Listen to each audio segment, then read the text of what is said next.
human beings are on a journey. And their journey did not begin when they were born.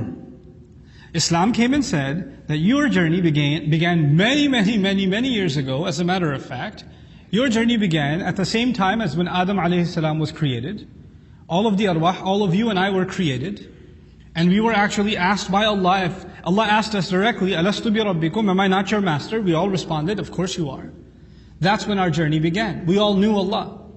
And then what Allah decided was, He would take one of those souls, for lack of better words in English, and He would decide to take an angel and deliver that into the bellies of their mothers at a certain point during the pregnancy. And that would be the second part of our journey, from being in the company of Allah to inside the stomach of our mothers.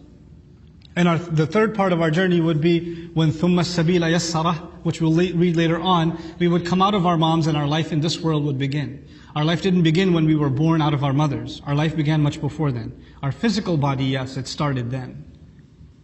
And then we're in this life, but that's not the end of, death is not the end of our journey.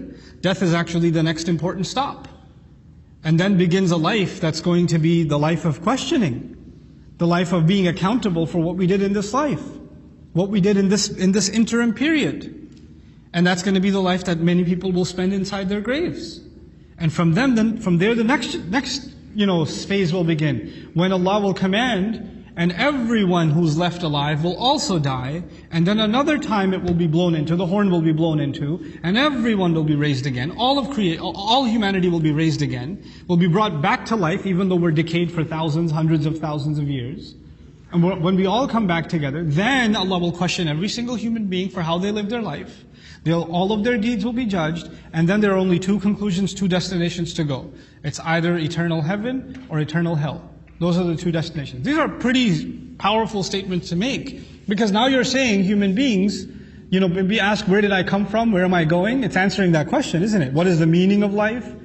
What does my life amount to? These are the oldest questions in philosophy. And the Quran is claiming it has the answer to those questions. That's not a small thing. It's something that virtually every philosopher, every society, every religion in the world tries to answer this question. What is the meaning of life? What is going to happen after we die? Is that all it was? And for some, we just blend into nature. We become one with nature. Some believe we come back as cockroaches or cats or dogs. Some others believe we don't come back at all. We're done. Some others, we're eternal, or we become part of God, or whatever other philosophies there are. There's so many views. And so when the surah begins, عَمَّا يَتَسَاءَلُونَ, what are they asking about? It's actually one of those views is the view Allah presented. What's the view that Allah presented? There is in fact a day on which everything you did in this life is going to be brought back to you. Not just you'll be brought back to life. Everything you did is on record and it's going to be questioned about. What that does is that it's, of all the options that are out there, this is like the hardest one. Like of all the theories you could give me of an afterlife, the one that scares me the most is the one where I'll be interrogated and nothing I did went unrecorded. Everything was under surveillance. And so it's hard to swallow that one. It's hard to accept that one. لِلطَّاغِينَ مَآبًا. It's actually those who don't want to listen to any rules.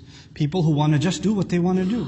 Like we say in modern language now, just let me live my life, man. Just let me live how I want to live.